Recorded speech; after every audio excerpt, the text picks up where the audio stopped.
Avalon here. Welcome back to Simply Avalon, and today I'm going to take you guys into my study routine.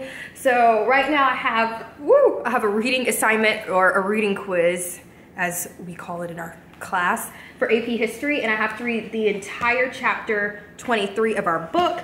And what I like to do is take notes for each of the chapters, just so I have something to look back on when I study for exams, which are definitely coming up soon. It's only going to be 2 months now. So yeah, I'm going to show you guys all the supplies that I use. Firstly, so I know you guys know that I have like the Stettler pens or whatever, because I showed that in my back to school haul. But what I like to do for my notes especially, just to keep them nice and simple, is that I like to only use 3 colors. I mean, I have 4. I have the black one here, but I don't really use it on a day-to-day basis. But I like to use the blue for titles. I like to use the light blue for like subtitles. And then I like to use red for any important information. This is normally dates. So, and then I like to use black for arrows when I'm like doing stuff in the margin, saying like connecting things together. So these are the 4 pens that I will always use. I never change my colors, at least not for right now. I'm not bored with any of them. And I like to use sticky notes. You're gonna see my method soon. Sorry, that's Steven in the background. But you'll see my method soon to understand like why I do everything and why I only use this many colors. So then I also like to have a yellow highlighter, mostly because our teacher discusses the chapter after we take the test. I know, it's sort of weird, but after he discusses the chapter in detail, I like to highlight all the things that he mentions. So I highlight plenty of things after the fact, after I've taken my preliminary notes. And then after that, I have one last highlighter that I like to use because I just got it and I just think it's so cute. I haven't really used it in my notes at all, but I'm trying to like incorporate it, mostly because I really love it. I just wish I got a different color. I got the light pink mild liner. These are very popular in the study blur and also the bullet journaling world, so I decided I wanted to pick up one. So without further ado, I feel like I've talked enough. Let's go ahead and get into the video. You're gonna get to see me studying, and I'm also gonna listen to some music on my phone just to make time go by faster, because I have a good 20 pages, which is actually on the shorter side for us this week. And our test is tomorrow, so I don't know, I only had 2 days to actually get this done, so I decided to do this on Sunday. And yeah, let's get started. Before I even start notes, I always put the title at the very top. So I go into the book and see whatever the chapter title is in the book, and I just put that at the very top of the page. And I also list the dates that that chapter covers. So this chapter in particular actually covers the 1920s, so I just write down that date and I put it in brackets. And I'm not sure if I already said it, but I use pen for all of my notes, so I am doing this in my normal black pen.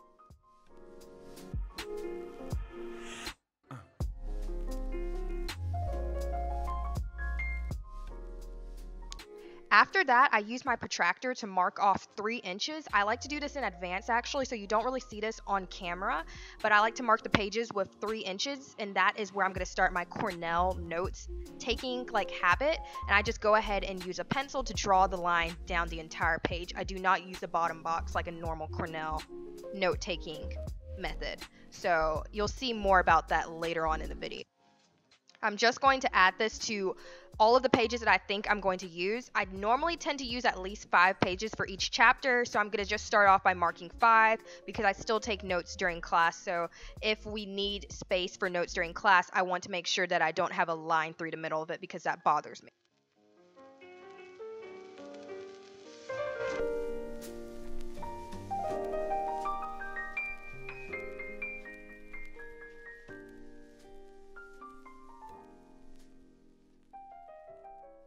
After that, I tend to just go ahead and scan through, read, and then take notes as I go. This is really not the best example because this is just the overview of the chapter and it doesn't really show you like how the titles are marked in my textbook.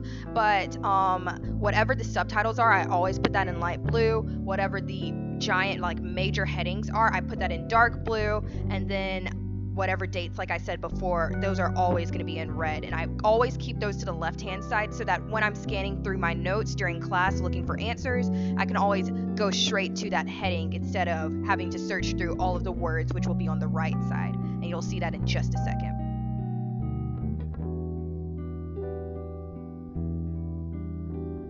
The the great thing about using this note-taking method is the fact that you can truly make sure that your notes aren't all jumbled up, which that was always an issue for me in the past, is that it was hard for me to find the things that I needed to see and know quickly, because obviously if you have everything jumbled together and you're just separating titles, it's hard for you to separate that information. When you're using this Cornell method, then all you're doing is you're separating the titles from the actual text, and you're keeping them still together. They're still on the same line, and you're also saving space in your notebook, which definitely comes in handy if you're trying to make sure you don't have to use 2 notebooks in one school year, because that'll be obviously harder to actually go through all of it for the AP exams.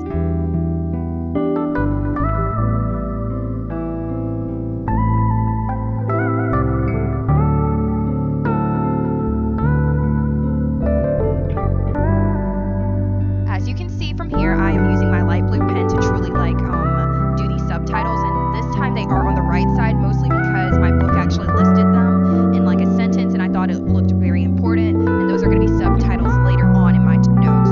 But just originally, like when my teacher asked, okay, what's the overview of the 20s, I want to be able to have an answer, and I'm putting those in light blue so that I know to check for those headings later on in that chapter for when I'm going back to study my notebook.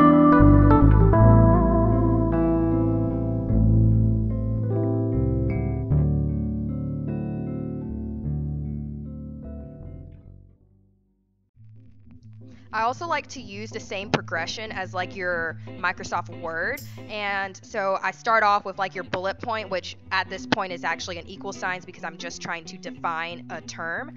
But I also, after I do that, if I'm going down deeper into a topic, I like to use the carrots, the sideways carrots, as you see the 2 arrows, and I like to continue into that subject without having it be all lumped together into like one solid paragraph, which again helps you to separate information faster than you would if it was all lumped together, and it really helps when you are going back to study your material.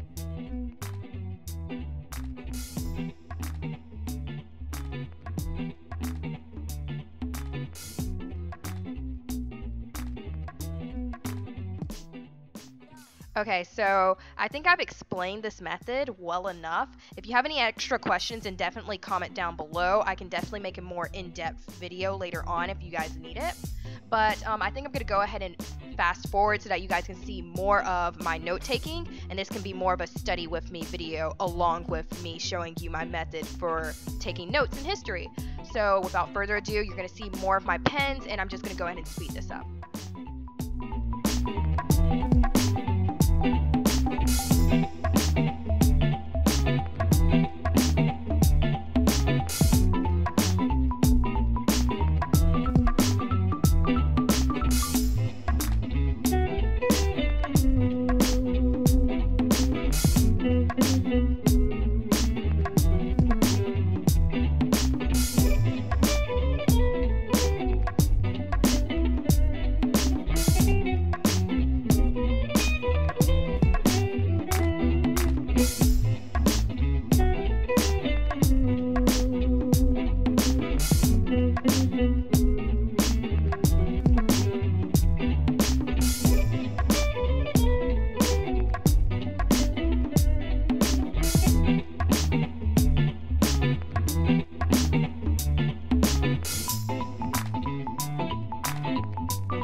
Okay guys, that's the end of the video. It took me about an hour, really 2 hours to finish reading the 20 pages. It really wasn't that bad though. I only have like 2 front and back pages of notes.